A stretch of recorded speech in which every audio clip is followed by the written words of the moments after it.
volatility is terrific. I think these callers are very important. I don't think the market going up 80 points one day and down 80 the next is a good thing for the public. I think that's not a very good thing.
I remember when in 1972 the market went from down dramatically, and Taco Bell went from 14 to 1. They had no debt. They never had a restaurant close, and I started buying at 7, but I kept on to it, and it went to 1. And it was the largest position in Magellan in 1978 when it was bought out by $42 by Pepsi-Cola, and I think it would have gone to 400 if they didn't buy it out. I think volatility is terrific. I think these callers are very important. I don't think the market going up 80 points one day and down 80 the next is a good thing for the public. I think that's not a very good thing. But the market's going to go up and down. Human nature hasn't changed a lot in 25,000 years. And some event will come out of left field, and the market will go down or the market will go up. So volatility will occur, and markets will continue to have these ups and downs. I think that's a great opportunity if people can understand what they own. If they don't understand what they own, they can own mutual funds. Try to figure out mutual funds they own and keep adding to it.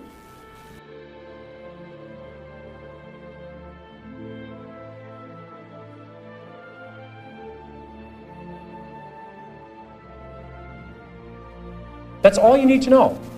You need to know the market's going to go down sometime. If you're not ready for that, you shouldn't own stocks. And it's good when it happens. If you like a stock at 14 and it goes to 6, that's great. You understand the company, you look at the balance sheet, and they're doing fine. You're hoping to get to 22 with it. 14 to 22 is terrific. 6 to 22 is exceptional. So you take advantage of these declines. They're going to happen. No one knows when they're going to happen. So you can take advantage of the volatility in the market if you understand what you own.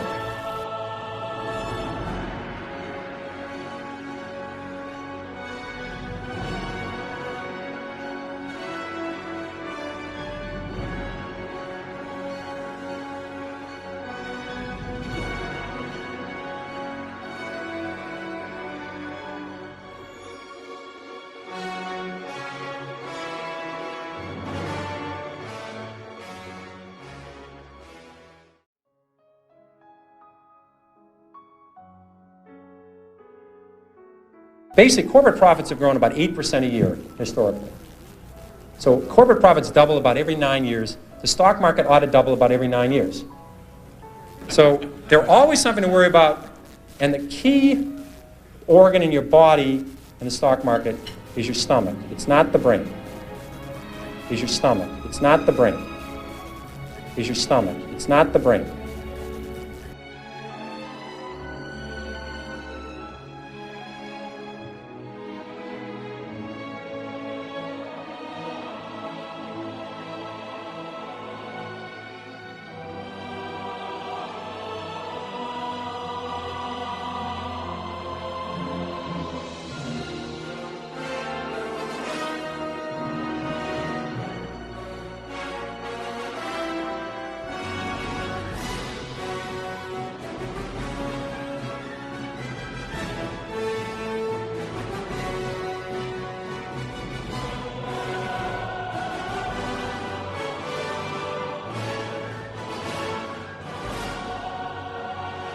One of the things I find a couple of rules I want to throw out that I find useful, excuse me, is a lot of times people buy on the basis the stock has gone down this much.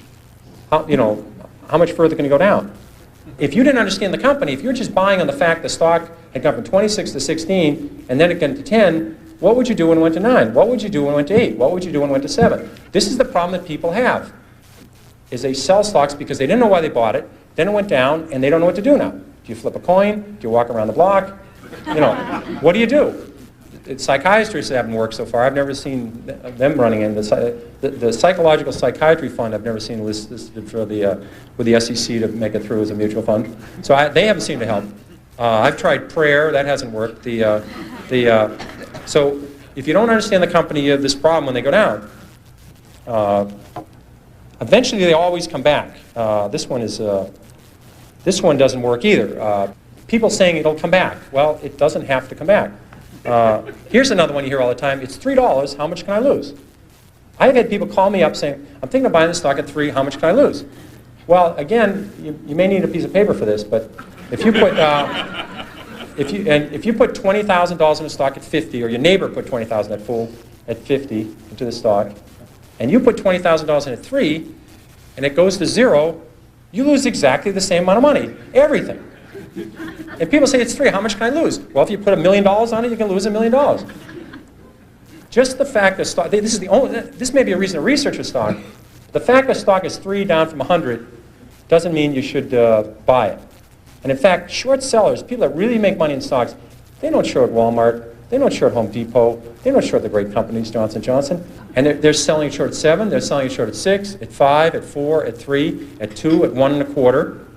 And you know to sell something short, you need a buyer. Somebody has to buy the damn thing. And you wonder, who's buying this thing? It's these people saying it's 3. How much lower can it go?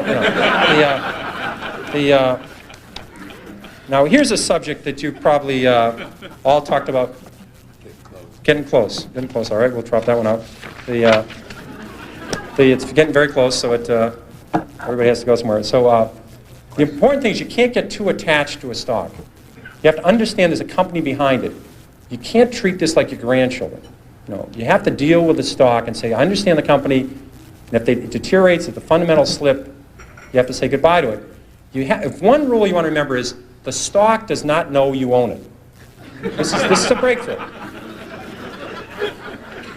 So don't get, you have to understand it and say, they're doing well, and as long as they keep doing well, my best stocks have been my 5th, 6th, 7th year I owned them, not my 5th, 6th, 7th day.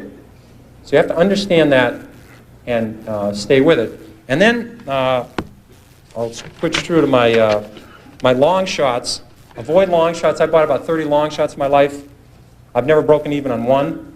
The ones that are really bad are what we call whisper stocks. And if Arthur Levitt was here, he'd appreciate these stories. But these are the times that somebody calls you up and say, hi, Peter, how's Carol and how are the kids? And I'd like to talk to you about International Blivet. And what they have in this company is earnings going to be very, they're going to be big, small, $3, $1 a share. And they keep whispering, they say, what are you talking about? I don't understand it. And these are, now either they're so surrounded by people that are going to run out and buy this stock because it's so exciting, or they think the SEC is listening in, they'll get a shorter term, they'll get 6 months in the camp rather than 2 years in the camp. But whisper stocks don't work. And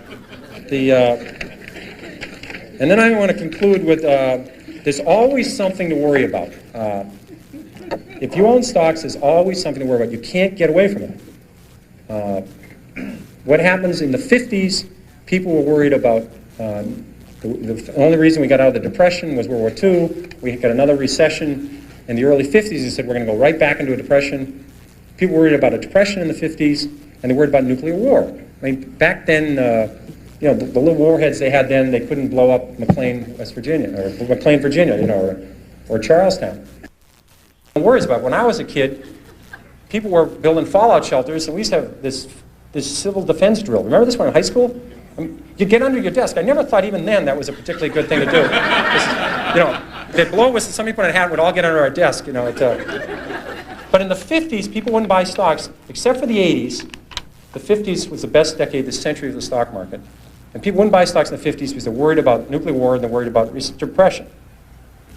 Then people, remember when oil went from 4 to 40 and it was going to go to 100 and we're going to have a depression? Remember that one? Well, about 3 years later, the same experts, now higher paid, oil's now at 10, and they said it was going to go to 4, and we're going to have a depression. And then the Japanese, remember how the Japanese were going to own the world? Remember that one? And that we're going to have a depression? And then about 2 years later, we're all worried about Japan collapsing. And this is the most absurd thing I've ever heard. There's a company with a 20% savings rate, incredible workforce, incredible productivity, and people were saying we're going to have a depression because Japan's going to collapse. And they had, you know, on their prayer list, they lowered Mother Teresa and crippled children, and they were praying for Japan at night. You know, it's unbelievable. I mean, the LDC debt. Remember the LDC debt? Remember that one? All these countries, all Chase had lent their net worth to Brazil, Chile, Peru, and all these other countries, and so and all the other countries. And LD said they were not going to pay it back, and we're going to have a depression. It always ends and we're going to have a depression. Or the Great Depression. We're going to have the Great Depression. I never could quite understand that adjective in front of depression, but the Great Depression, or the big one's coming. But all these countries, and now I understand, you know, these are called then they were called less developed countries. Now, we used to call them underdeveloped countries. Those are all wrong terms. Those are not politically correct. You have to call these emerging countries. You can't use less developed or underdeveloped because that's, in fact, the other day I heard the politically correct term for somebody that's overweight is laterally challenged. That's so there's always something to worry about, and the key organ in your body in the stock market is your stomach. It's not the brain. If you can add 8 and 8 and get reasonably close to 16, that's the only level of math you need to know. You don't know to need the area under the curve. Remember that quadratic equation and an integral calculus and the area under the curve? I mean, whoever cared what was under the damn curve? I mean, you know, but you had to study this. You don't need this in the stock market. So all you have to know is you're going to see, it's always going to be scary. There's going to be always something to worry about. And you just have to forget all about it. Cut it all out and own good companies or own turnarounds. Study them and you'll do well. And that's all there is, and I'm ready for questions. Okay, thank you very much.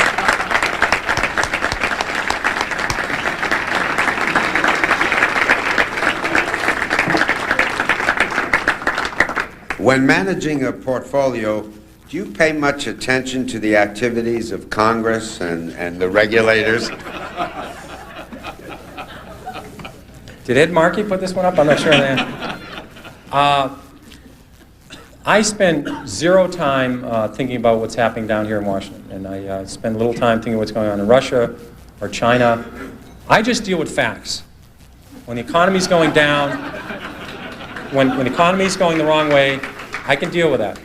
So I don't deal with what's happening in Congress or what's going to happen in the future. I just deal with what's happening in the economy and what's happening in the companies I call.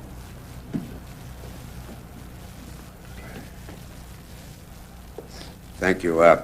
How useful is the financial reporting in the general daily press to you, and how useful should it be to investors in general?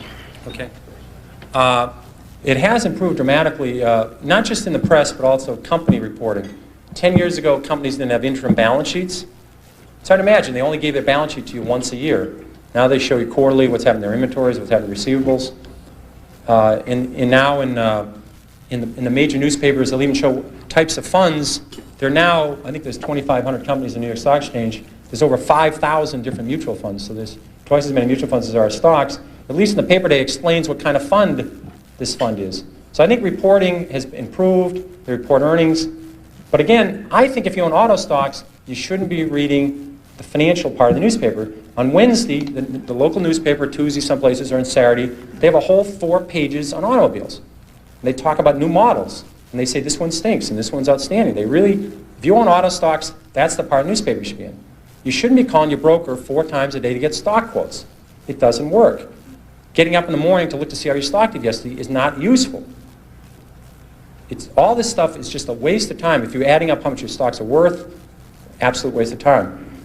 You should be looking at the company, when you get the quarterly reports, the minutia of today. You're dealing, what's this company doing 2 years, 3 years, 4 years, 5 years from now? And if you're dealing with a cyclical and business is turning around, you wait for signs that business is slowing down. When you see it, you move on to something else. Are you concerned about the volatility in the financial markets today? Do you think something needs to be done to reduce it? I love volatility. I remember when in 1972 the market went from down dramatically, and Taco Bell went from 14 to 1. They had no debt. They never had a restaurant close. And I started buying at 7, but I kept on to it, and it went to 1. And it was the largest position in Magellan in 1978 when it was bought out by $42 by Pepsi-Cola. And I think it would have gone to 400 if they didn't buy it out. I think volatility is terrific. I think I think these callers are very important. I don't think the market going up 80 points one day and down 80 the next is a good thing for the public. I think that's not a very good thing. But I think all of these callers and all these other things, to keep the volatility down each day is important. But the market's going to go up and down. Human nature hasn't changed a lot in 25,000 years.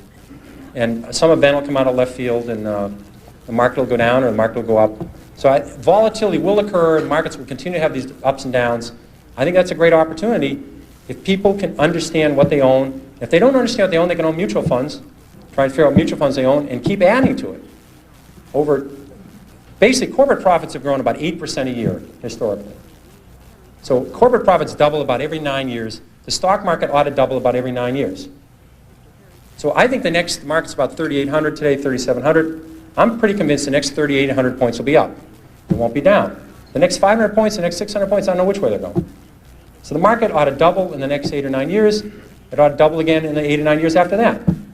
Because profits will go up 8% a year, and stocks will follow. That's all there is to it.